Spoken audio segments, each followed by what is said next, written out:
Good morning to all of you. आज हम spectroscopy की नेक्स्ट क्लास शुरू करने जा रहे हैं। लास्ट क्लास के अंदर आपने क्या पढ़ा था कि एनएमआर स्पेक्ट्रोस्कोपी का प्रिंसिपल क्या होता है, उसे किस तरह से हम परफॉर्म करते हैं, केमिकल शिफ्ट क्या होता है, केमिकल शिफ्ट का फॉर्मूला क्या होता है, ठीक है। और इसके लिए हम रेफरेंस क्या लेते हैं, संदर्भ क्या लेते हैं, उसके लिए हमने पढ़ा था कि हम टीएमएस यूज करते हैं, टेट्रामेथाइल सिलेन यूज करते हैं। तो ये जो आपका टीएमएस है, टेट्रामेथाइल सिलेन है, ये हम क्यों यूज करते हैं इस स्पेक्ट्रोस्कोपी के लिए, ठीक है।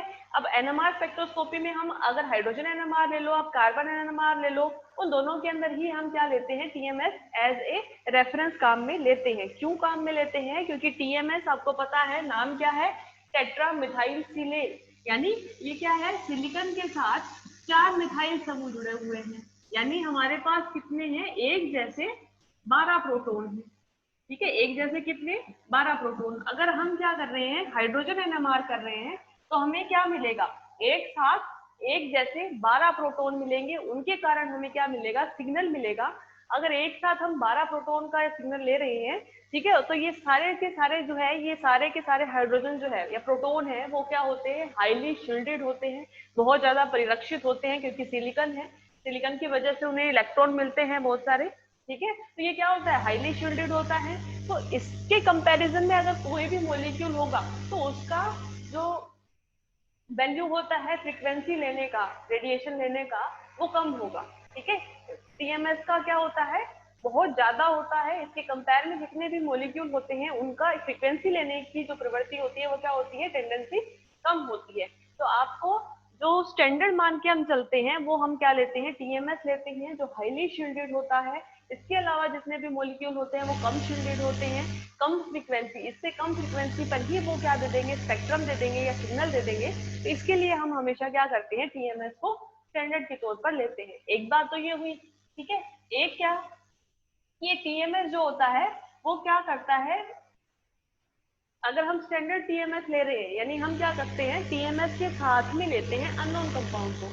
तो टीएमएस के साथ ये अननोन कंपाउंड जो है वो क्या होता है, विलय नहीं हो जाता है, सोल्यूबल नहीं होता है, ठीक है। तो ये क्या करेगा, ये जो अननोन कंपाउंड है उसको इफेक्ट नहीं करता है, ठीक है। टीएमएस जो है वो अननोन कंपाउंड को इफेक्ट नहीं करता।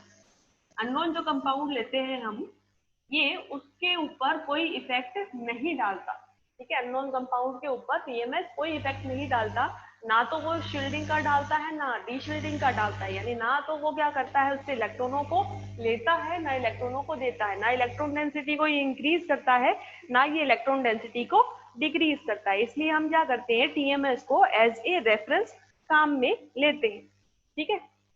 एक तो ये चीज हुई। एक क्या हुआ कि ये जो टीएमएस है इसके हमें क्या करना पड़ता है, बहुत ही माइन्यूट सी अमाउंट लेनी पड़ती है, बहुत ही सूक्ष्म मात्रा में काम लेने पर ही ये हमारे पास काम कर जाता है। क्यों? क्योंकि उसके पास क्या है, ये हाईली शील्डेड है, 12 प्रोटॉन है एक जैसे। तो एक जैसे 12 प्रोटॉन की वजह से जो सिग्नल मिलेगा वो हमें क्या मिल जाता है, बहुत ज्यादा शार्प सिग्नल मिल जाता है, ठीक है। जो पीक मिलती है वो हमारी क्या होती है, बहुत ज्यादा शार्प मिल जाती है, 12 प्रोटॉन एक जैसे होने की वजह से, ठीक है। तो ये बहुत कम मात्रा में या बहुत लिटिल क्वांटिटी में अगर हम लेते हैं तो भी ये हमें काम ये कर सकता है, ठीक है। इसके अलावा क्या होता है कि अगर अननोन कंपाउंड लेते हैं तो ये इसके ऊपर कोई इफेक्ट नहीं डालता है, जिसकी वजह से अननोन कंपाउंड के सिग्नल के ऊपर कोई इफेक्ट नहीं पड़ेगा, ठीक है। इसके अलावा टीएमएस जो होता है वो क्या होता है, नॉन वोलेटाइल होता है, ठीक है, इनर्ट होता है। बहुत अच्छी बात ये जो हमने यहाँ पे बोला कि अननोन कंपाउंड के ऊपर कोई इफेक्ट नहीं डालेगा, इनर्ट होता है, अक्रिय होता है, ठीक है। इसके अलावा ये क्या होता है, वोलेटाइल होता है। क्या होता है, वोलेटाइल होता है, वाष्पशील होता है, ठीक है। अगर हम इसे अननोन कंपाउंड के साथ डाल के अगर रख देंगे तो ये थोड़े टाइम में क्या हो जाएगा, इवोपरेट हो जाएगा, ठीक है, उसके साथ रिएक्ट नहीं करेगा, ठीक है।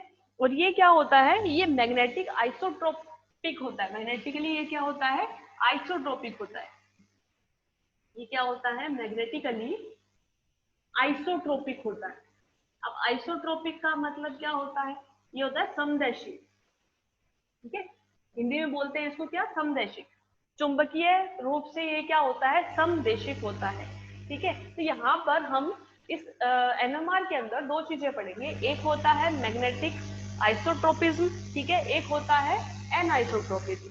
इसका हमारी केमिकल शिफ्ट के ऊपर क्या क्या इफेक्ट पड़ेगा वो हम देखेंगे, लेकिन हमने ये देखा कि टीएमएस जो होता है वो मैग्नेटिकली क्या होता है, आइसोट्रोपिक होता है। यानी ये जैसे आपने पढ़ा होगा कि क्रिस्टल क्या होते हैं, दो टाइप के होते हैं, एक आइसोट्रोपिक होते हैं, एनाइसोट्रोपिक होते हैं। ठीक है, आइसोट्रोपिक में क्या होता है, एक ही डायरेक्शन में जाएंगे तो आपकी प्रॉपर्टी जो होती है, फिजिकल प्रॉपर्टी उस डायरेक्शन में अलग अलग मिलेगी, आपको अलग अलग डायरेक्शन में अलग अलग मिलेगी। लेकिन एनाइसोट्रोपिक में क्या होता है, किसी भी डायरेक्शन में जाओ आपको प्रॉपर्टीज सेम मिलती है। ठीक है, वही चीजें यहाँ पे आपको मिलेगी कि मैग्नेटिकली आइसोट्रोप है, मतलब आप अलग अलग डायरेक्शन में जाओगे इसमें तो आपकी क्या होगा, वैल्यूज जो है वो क्या मिलेगी हमें, डिफरेंट डिफरेंट मिलेगी। ठीक है, तो यहाँ पर ये जो कुछ मेन पॉइंट्स है टीएमएस के, जिसके कारण हम इसको क्या करते हैं, रेफरेंस के तौर पर काम में लेते हैं, किसके अंदर, एनएमआर स्पेक्ट्रोस्कोपी के अंदर। ठीक है, और ये जो टीएमएस है ये क्या होता है, जितने भी ऑर्गेनिक सोलवेंट्स होते हैं उसके अंदर आसानी से क्या हो जाता है, ये विलय हो जाता है, सोल्यूबल होता है, इसलिए भी हम इसको यूज करते हैं।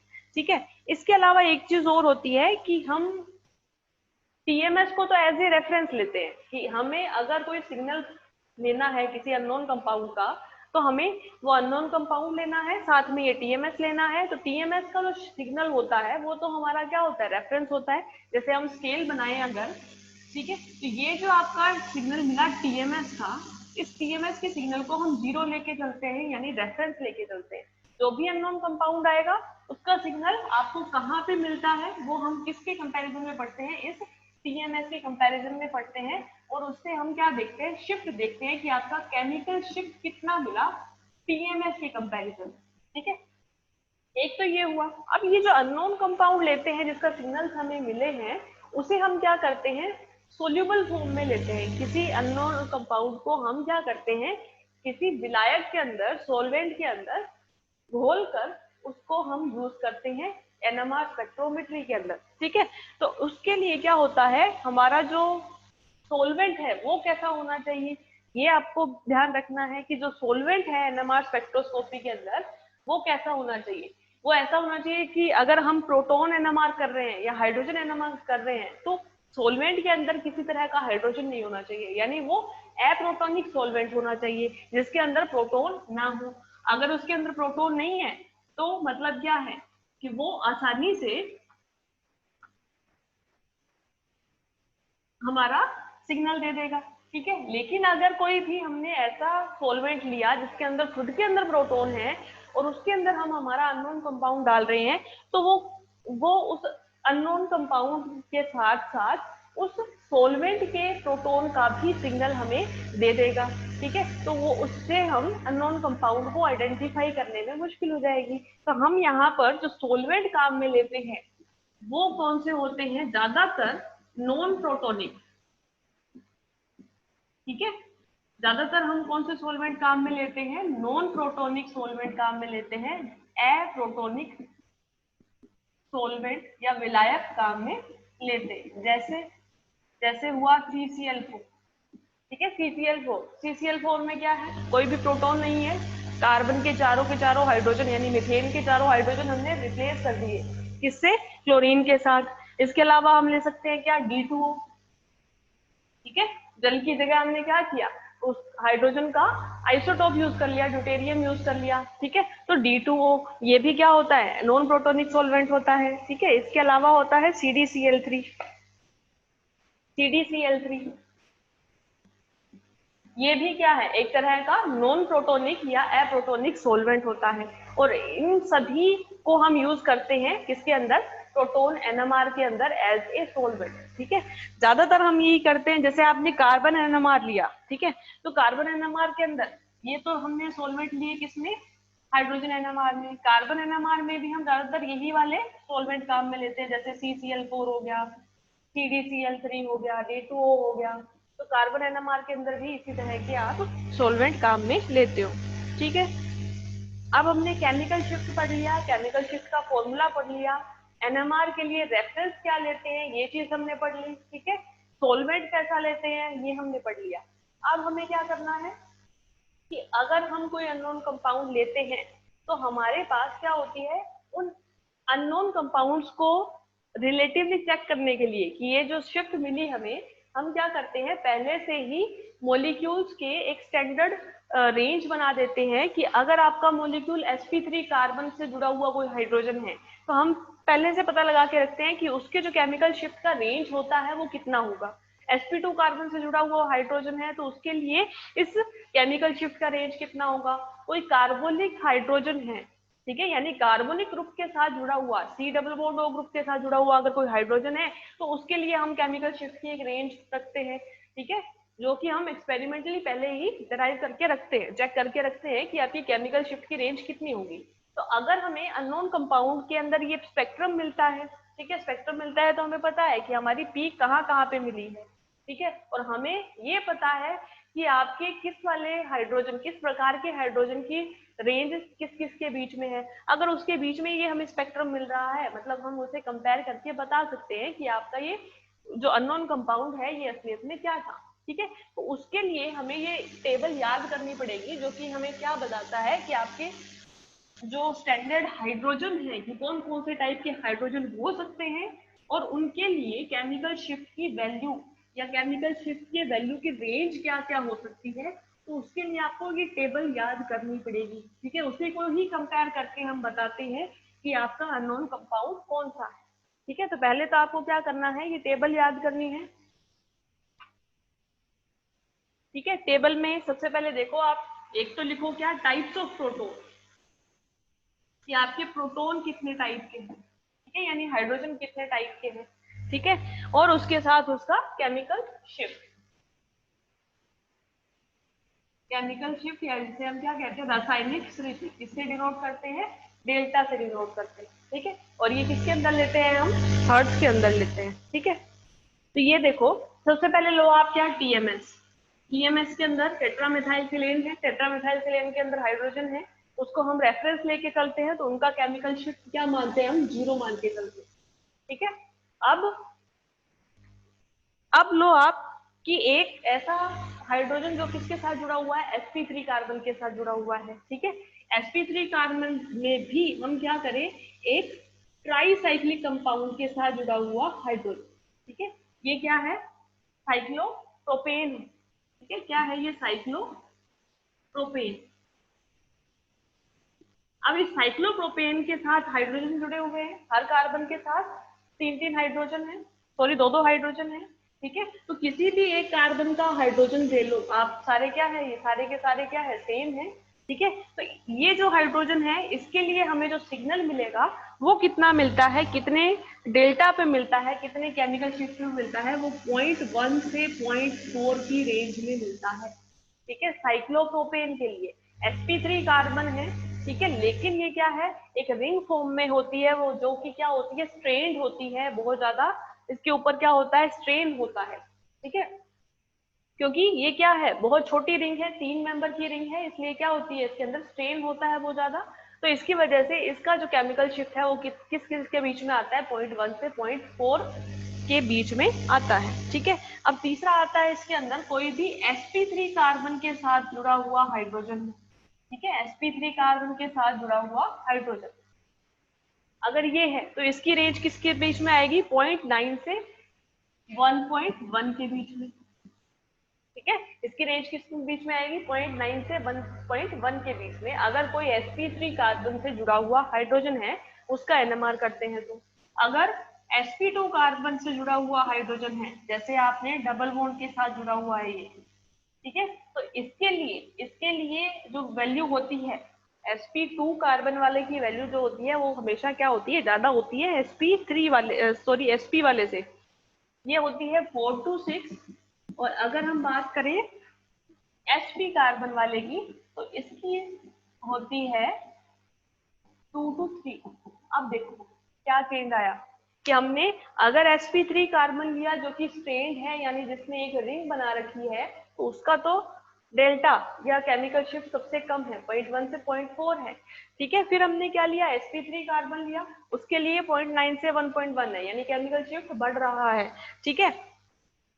sp2 कार्बन है तो sp2 कार्बन का क्या हुआ, 4 to 6 हुआ, लेकिन जैसे ही हम sp पे आए वापिस ये क्या हो गया, कम हो गया। अब ये कम क्यों हुआ, उसका रीजन क्या होता है, तो हमने एक वर्ड पढ़ा था अभी थोड़ी देर पहले कि कुछ कंपाउंड जो होते हैं वो क्या होते हैं, मैग्नेटिकली एनआइसोट्रोपिक होते हैं, वो मैग्नेटिकली एनआइसोट्रोपिज्म शो करते हैं। तो यहाँ पर ये जो sp कार्बन से जुड़ा हुआ हाइड्रोजन है, ये भी क्या होगा, मैग्नेटिक एनआइसोट्रोपिक के कारण इसका इसका जो डेल्टा की वैल्यू है ये क्या हो जाएगी, sp2 के कंपैरिजन में कम हो जाती है। और ये कैसे होती है ये हम आगे पढ़ेंगे। ये टेबल पढ़ने के बाद हम ये पढ़ेंगे कि ये जो केमिकल शिफ्ट है इसको इफेक्ट करने वाले फैक्टर कौन कौन से होते हैं, फैक्टर अफेक्टिंग केमिकल शिफ्ट, ये पढ़ेंगे हम इसके बाद ये टॉपिक।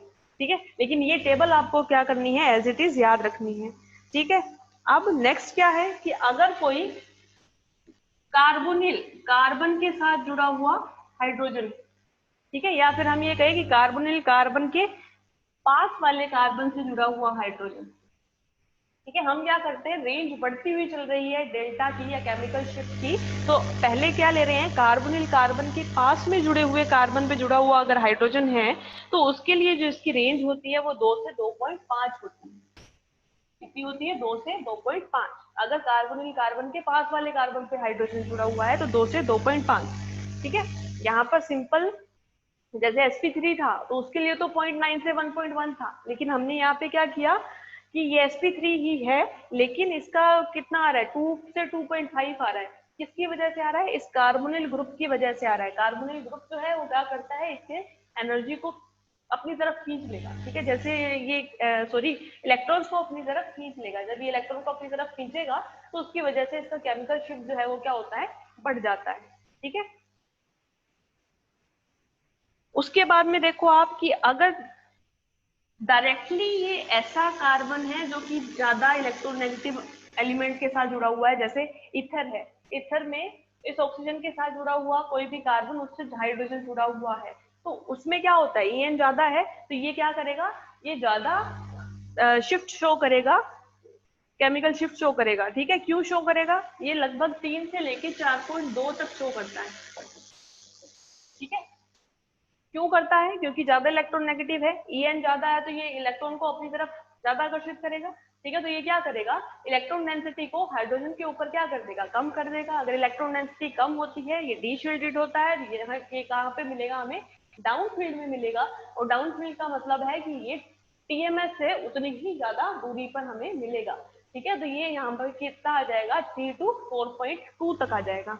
अब उसके बाद में अगर यहाँ पर ये तो हमने ऑक्सीजन जोड़ा, अब इसकी जगह हम क्या जोड़ दे, इसकी जगह हम जोड़ दे कोई भी हैलाइड।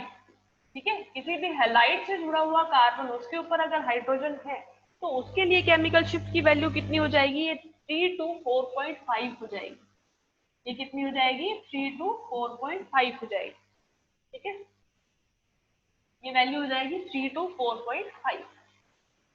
अब इसके आगे ये केमिकल शिफ्ट की बढ़ती हुई वैल्यू लेके चल रहे हैं हम, जितना ज्यादा ईएन वाले कंपाउंड से हम जोड़ रहे हैं इस कार्बन को उतनी ही ज्यादा आपकी शिफ्ट जो है वो क्या होती है, बढ़ती जा रही है। ठीक है, अब इसके अलावा अगर आप लो एल्कोहलिक हाइड्रोजन है, एल्कोहलिक हाइड्रोजन का मतलब क्या है कि एल्कोहल के ऑक्सीजन के साथ जुड़ा हुआ हाइड्रोजन है, तो उसके लिए केमिकल शिफ्ट की वैल्यू जो होती है वो होती है 1 से लेके 5 के बीच। ये कहां से कहां तक होती है, 1 से 5 के बीच में होती है। आपने यहाँ पे देखा था ऑक्सीजन से जुड़ा हुआ कार्बन है, उसके पास वाले कार्बन यानी ऑक्सीजन के पास वाले कार्बन में हाइड्रोजन है तो 3 से 4 होती है, लेकिन ये डायरेक्टली ऑक्सीजन के साथ जुड़ा हुआ है, इसकी रेंज 1 से लेके 5 तक होती है, जो कि इससे ज्यादा होगी। ठीक है, अगर आप एमीन का कोई भी कंपाउंड लेते हो, एमीन में क्या है, नाइट्रोजन के साथ जुड़ा हुआ हाइड्रोजन है। ठीक है, नाइट्रोजन के साथ अगर कोई हाइड्रोजन जुड़ा हुआ है एमीन में तो ये होता है लगभग 1 से लेके 5.5। ठीक है, क्या होता है, 1 से 5.5 तक। इसके अलावा अगर एमाइड है, ठीक है, एमाइड है तो उसमें क्या होगा, एमाइड में क्या होता है आपका, एक तो कार्बोनिल समूह है, एक नाइट्रोजन है, दोनों ही चीज आ गई, उसके साथ जुड़ा हुआ हाइड्रोजन है, तब हमारा यहाँ पे केमिकल शिफ्ट बहुत ज्यादा हो जाता है। कितना हो जाता है, 5 से लेके 8.5। ठीक है, कितना हो जाता है, 5 से 8.5 तक। अब इसके बाद में लेते हैं हम क्या, एरोमेटिक कंपाउंड, कि अगर बेंजीन ले लो, ठीक है, बेंजीन में क्या है, हर कार्बन के ऊपर एक हाइड्रोजन जुड़ा हुआ है। ठीक है, बेंजीन में क्या है, हर कार्बन पर एक हाइड्रोजन जुड़ा हुआ है। तो ये जो हाइड्रोजन है इसके लिए डेल्टा की जो वैल्यू होती है, ये sp2 कार्बन ही है। ठीक है, ये क्या है, sp2 कार्बन है, लेकिन sp2 कार्बन का हमने पढ़ा था कितना होता है, 4 से 6 के बीच में। लेकिन यहाँ पर इस एरोमेटिक कंपाउंड में ये वैल्यू कितनी हो जाती है, 6 से लेके 8 तक हो जाती है। ये वैल्यू जो है वो कितनी हो जाती है, 6 से 8 तक। क्यों होती है, ये मैग्नेटिक आइसोटोपिक ट्रोपिज्म की वजह से होती है। ये भी हम बाद में पढ़ेंगे कि बेंजीन जो होती है उसके अंदर मैग्नेटिक आइसोट्रोपिज्म मिलता है। जो आपके एल्काइन थे उसके अंदर मैग्नेटिक एन आइसोट्रोपिज्म मिलता है। उसकी वजह से उसकी केमिकल शिफ्ट कम हो जाती है और इसकी केमिकल शिफ्ट बढ़ जाती है। ठीक है, और अगर सिंपल बेंजीन ही ले रहे हैं हम, तो बेंजीन के लिए ये वैल्यू जो होती है ज्यादातर कितनी आती है, 7.2 आती है। ठीक है, और ये डेल्टा की वैल्यू हम पीपीएम में निकालते हैं ना, पार्ट्स पर मिलियन में निकालते हैं ना, पीपीएम में है ये वैल्यू सर। ठीक है, ये हो गया बेंजीन। अब इसके अलावा बेंजीन के अलावा हम क्या ले लें, अगर पायरिडीन ले लो। ठीक है, क्या है, एक कंपाउंड यहाँ पे क्या है, नाइट्रोजन का है। अगर ये हम लेते हैं तो यहाँ पर ये कार्बन से जुड़े हुए हाइड्रोजन है, इसकी केमिकल शिफ्ट कितनी हो जाएगी, 7 से लेके 8.6 तक हो जाएगी। ठीक है, क्यों, क्योंकि इसमें कार्बन के अलावा एक नाइट्रोजन भी जुड़ा हुआ है। तो नाइट्रोजन की वजह से क्या होता है, नाइट्रोजन ज्यादा इलेक्ट्रोनेगेटिव है, इसकी वजह से ये 6 से स्टार्ट ना होकर 7 से स्टार्ट हो जाती है, 8 तक ना होकर 8.6 तक हो जाती है, यानी केमिकल शिफ्ट की वैल्यू क्या हो जाती है, थोड़ी बढ़ जाती है। ठीक है, इसके अलावा अगर आप लो फ्यूरेन। ठीक है, फ्यूरेन में क्या है,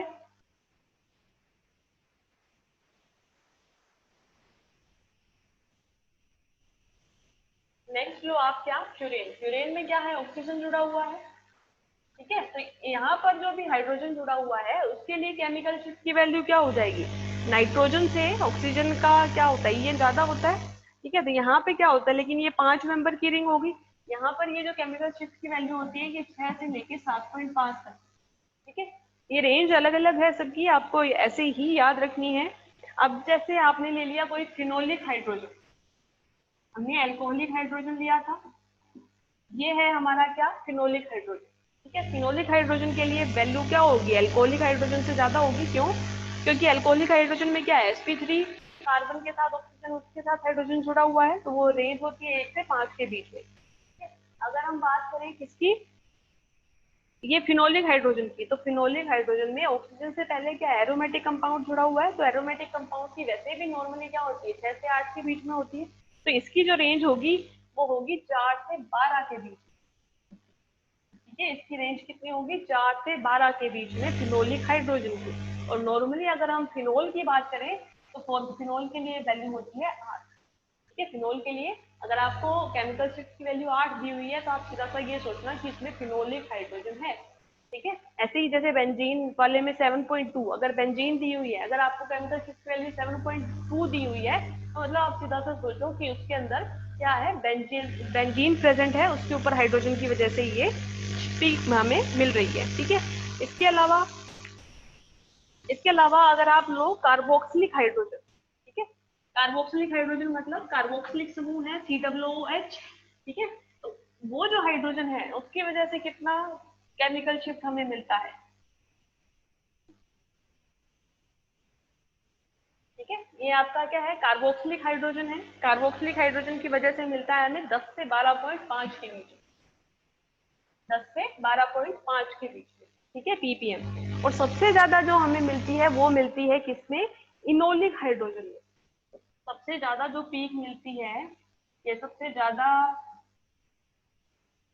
जो आपका केमिकल शिफ्ट की वैल्यू मिलती है वो किसमें मिलती है, इनोलिक हाइड्रोजन। इनोलिक हाइड्रोजन कौन सा होगा, जो कि डबल बॉन्ड के साथ जुड़ा हुआ हाइड्रोक्सी समूह है उसका हाइड्रोजन। ठीक है, यानी ये तो क्या है, ओल है। ठीक है, कीटोन है, कीटोनिक कार्बन है, इसके साथ हाइड्रोक्सी जुड़ा हुआ है। इसका अगर हम टोटोमर बना दें, ठीक है, टोटोमर बनाएंगे तो क्या बनेगा, इनोल बनता है।